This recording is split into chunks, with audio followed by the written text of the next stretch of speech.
Now what I want to do in sort of finishing up the completion of these forms is just go over the forms so that the total forms so that you have an idea what's going to be there, and I'm going to be going over specifically the or I'm going to be starting with the residential listing agreement. So in order to get to that, I'm just going to bring our little forms folder over here, and I'm going to go to residential listing agreement, and again the file will save it. And what you should be doing after you finished everything out is to be going back over this form. I'm not going to be filling out everything, but I'm going to be telling you that that this is the way that you should approach it. Remember, you're dealing with a form, so there's a lot of printed language. So you're going to be looking at the areas that have this tan, brownish tan area here to know if there's anything that you're missing. So again, up at the top we have the seller's name, we have the name of the broker, we have the date of the transaction, we have the ending date when the listing period is going to end, and the agent is no longer going to be responsible for selling the property, if you will. This is with the listing expiration date. This is the county of Sacramento, where the property is located in Sacramento. This is the assessor's parcel number. This is the property address here.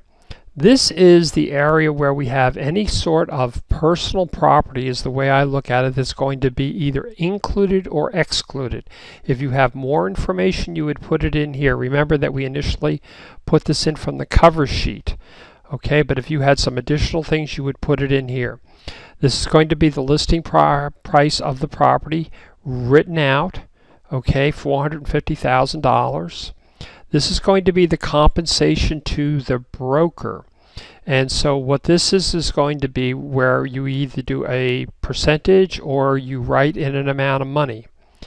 And then as you go through here, and I could spend a lot of time going in here and going over all these fields, but what you want to do is to make sure that you have filled in everything that is appropriate or applicable to the transaction. As I go down here, you'll see the multiple listing service. You have the name of the service they participate in. So for example, broker participates or subscribes to, and we would put in here, for example, I'm not sure that if we drop this down right now, but we could say MetroList right here.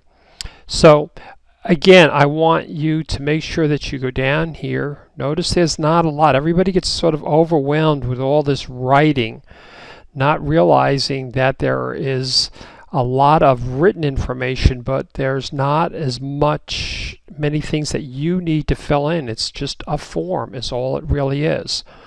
So I'm just going to go down here.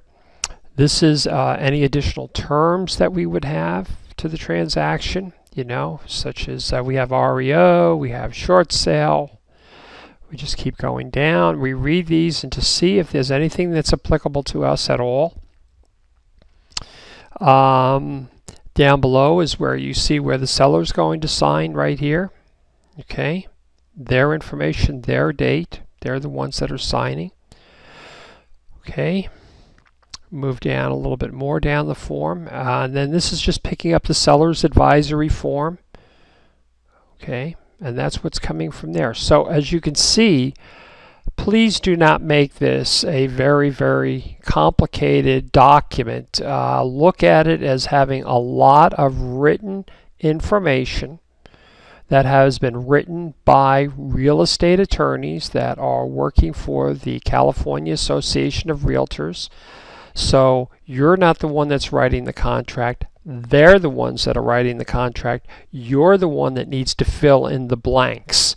Don't make this any more complicated than you know, you're filling out forms all the time for your taxes, to get your real estate license, to get your driver's license, to get a lot of different forms.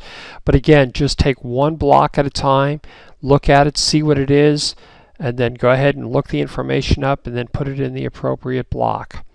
And when we come back, we'll be dealing with the buyer's side of the transaction, or called the residential purchase offer and joint escrow instructions.